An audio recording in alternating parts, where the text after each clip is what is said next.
All right, so think about your car for a second. Mm. You wouldn't put just any old gas in it. Right. You want the good stuff, the stuff that makes your engine purr. Right. You want premium. Premium, exactly. And it's the same with our bodies. We need the right fuel to run smoothly, but what works for one person might not be the best for another. That's such a good analogy. It really highlights how we're all unique. We are, and let's face it, figuring out the whole nutrition thing these days can feel like trying to solve a puzzle, right? There are so many diets and trends out there, and then you've got all these processed foods. Oh, the processed foods. I know. They're everywhere, and sometimes it feels like they're practically designed to make us crave them, even when we're not truly hungry. Yeah, and all those synthetic flavors and the crazy amounts of sugar they pack in can really mess with our natural hunger signals. So how do we even begin to figure out what's actually good for us? Well, the first step is learning to recognize the difference between real hunger and those cravings that are like programmed into us. That's a great point. And that's exactly what we're going to be diving into today. You're going deep. Deep dive, exactly.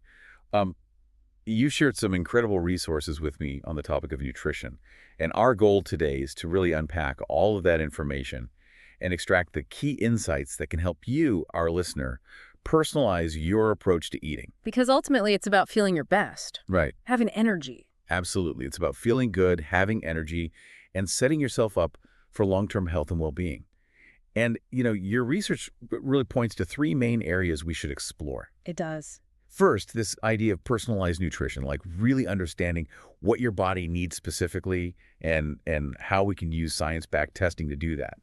Then we're going to shift gears and focus on mindful eating, or the how we eat, not just the what. Because how we eat really matters. It really does. And then finally, we'll delve into the quality of food and why its source and its inherent energy matter so much. So much. Okay, so are you ready to jump into this? Let's do it. I'm excited. Awesome.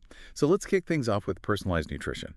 One thing that really caught my attention is this growing trend of using data and testing to figure out our individual nutritional needs. Yeah, it's really fascinating. And, when you think about the fact that so many chronic diseases are linked to diet, it makes sense that we'd want to get more personalized with our approach to food. Makes total sense.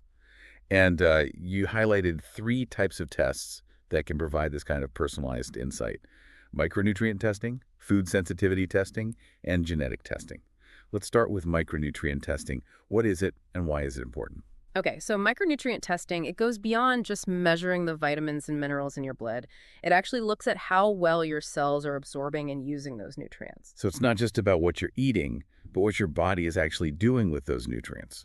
Exactly. You could be eating all the right things, but if your body isn't absorbing those nutrients properly, you're not getting the full benefit. It's like, imagine drinking orange juice for vitamin C, but your body's not really absorbing it effectively. Oh, that's a good example. Yeah. So what happens if someone discovers they have poor absorption of a certain nutrient? What are the next steps? Well, that's where it gets really interesting, because then you can start to explore other sources of that nutrient that might be more bioavailable for your body. Bioavailable, meaning? Meaning your body can absorb it better, or, you might consider targeted supplementation. But of course, it's always best to talk to your doctor or a qualified healthcare professional before starting any new supplements. Definitely. Now, the second type of testing you mentioned was food sensitivity testing. What exactly does that involve, and why might someone want to consider it? So food sensitivity testing can help identify foods that trigger low-grade inflammation in the body. Okay, now inflammation sounds a little technical. What exactly does that mean? Well, think of it as like a low-level irritation happening inside your body. You might not even realize it's happening, but it can manifest in a lot of different ways. Like what? What are some signs? Like persistent bloating, unexplained fatigue, skin problems, even brain fog. And a lot of times people don't even connect these things to their diet. Right, it's like those little nagging things you just learn to live with. Exactly. But the thing is, if you can identify those foods that are triggering that inflammation and eliminate them or reduce them, you might see a huge improvement in how you feel. That's amazing. So it's like taking away these hidden stressors. Exactly. And the third type of testing, genetic testing, is even more personalized. Genetic testing for nutrition. That sounds really interesting. Tell me more about that. So our genes can tell us a lot about how our bodies process different nutrients. Really? Yeah. They can reveal predispositions to certain health conditions that are influenced by diet, even our tendencies towards certain cravings or taste preferences. So instead of just following some generic diet plan, you could actually have a way of eating that's tailored to your DNA. Precisely.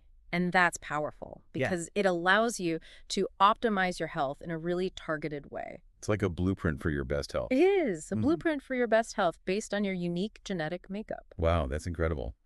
So with all this amazing technology, it makes you wonder why we're still relying on these broad dietary recommendations for everyone. Right. Why not get specific? Exactly. When you have the potential to fine-tune your nutrition based on this kind of information, it could have such a significant impact on how you feel day to day, your energy levels, your digestion, your overall health. It's empowering, right, to be in control. It is. So, okay, we've talked about the what to eat and how testing can help personalize that. But your sources also emphasize the importance of how we eat. Let's dive into this concept of mindful eating. What's a key insight about the process of eating that we often overlook? Well, one thing that's often overlooked is that digestion doesn't start in the stomach. It doesn't. Nope. It starts in the mouth. Oh, right. I remember you saying your stomach doesn't have teeth. Exactly. So chewing is super important. It physically breaks down food and mixes it with saliva, which contains enzymes that start the chemical breakdown process. Wow, I never really thought about it like that. And when we eat slowly and chew thoroughly, we're giving those initial stages of digestion a chance to work properly. Plus, slowing down allows us to actually taste and enjoy our food more. That makes sense. Yeah. So it's not just about gobbling down your food, but savoring each bite. Exactly. And here's another interesting thing. It takes about 20 minutes for our brains to register that we're full. 20 minutes, that's a long time. It is. So if we eat too quickly, we can easily overeat before our brains even realize we've had enough. That's why I always feel so stuffed after I scarf down my lunch. Probably. But when we slow down and pay attention, we're more likely to stop eating when we're comfortably satisfied. So what are some practical tips for eating more mindfully? Well, one simple tip is to take smaller bites. This naturally encourages you to chew more thoroughly. And remember, those salivary enzymes are doing important work. Right, breaking down those carbs and fats. Exactly. Another tip is to pause between bites. This gives your body a chance to catch up and start sending those fullness signals to the brain. Oh, that's a good one. I'm definitely guilty of not pausing enough.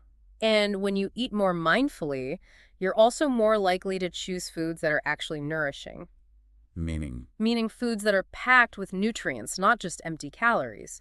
Nutrient-dense foods provide more satisfaction in smaller quantities, which can help prevent overeating. So it's like a win-win. You feel more satisfied and you're giving your body what it needs. Exactly.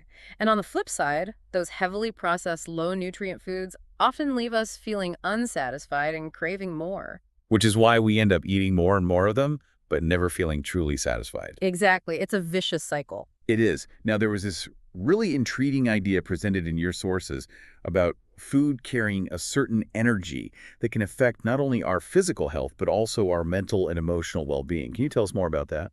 It's this idea that fresh, whole foods have a kind of vitality. Vitality. Yeah, like a life force. And when we eat these vibrant, minimally processed foods, we're taking in that vitality. It's like we're nourishing ourselves on a deeper level. That's a really beautiful way to think about it. So we've covered personalized nutrition and mindful eating. Now let's move on to the third and final key area, the quality of our food. You made it clear that not all calories are created equal. What's the fundamental principle here? The fundamental principle is that the nutritional value of our food can vary drastically depending on its source and how it's been grown, raised, or processed. So it's not just about calories, it's about the quality of those calories. Exactly. 200 calories of broccoli is going to have a much different effect on your body than 200 calories of potato chips. Right, totally different. You gave some really interesting examples in your research. Yeah. Let's start with something simple like eggs. What's the difference between pasture-raised eggs and conventional eggs? Well, studies suggest that pasture-raised eggs from chickens that are allowed to roam freely and eat a more natural diet tend to be higher in nutrients like vitamins D and E and omega-3 fatty acids. Interesting. So the way the chickens are raised really does affect the nutritional content of their eggs. Absolutely. And it's similar with meat. Grass-fed beef, for example, generally has a healthier fat profile than grain-fed beef, meaning it has more omega-3s and a better ratio of omega-3 to omega-6 fatty acids.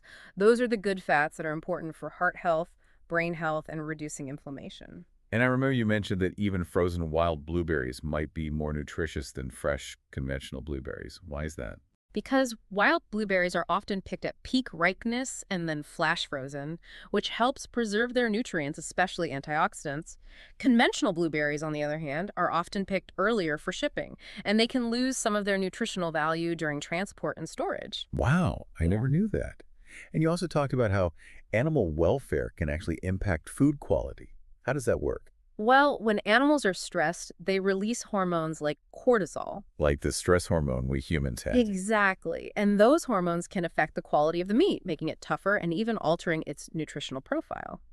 So choosing humanely raised animal products is not only good for the animals, but also potentially better for us. Exactly. It's a win-win. I love that. And of course, this emphasis on quality extends to our fruits and vegetables too. Absolutely. Fresh, locally sourced produce that's in season is going to be the most nutritious. So to wrap up, your sources outlined a 7-day mindful eating challenge as a way to put all of these ideas into practice. What does this challenge involve? Well, it's all about bringing awareness to your eating habits. Before each meal, you ask yourself three key questions. Where did this food come from? How will it nourish my body? And am I truly hungry or am I eating out of habit or craving? So you're really taking a moment to connect with your food and your body's needs. You are. And then, after each meal, you pay attention to how you feel. Do you feel energized, satisfied, sluggish, bloated? That feedback helps you make more informed choices about what and how to eat in the future. That's so smart. It's like you're becoming a detective of your own body. Exactly. So as we wrap up this deep dive, what are the three biggest takeaways you want our listeners to remember? Okay, so number one, personalized nutrition is key.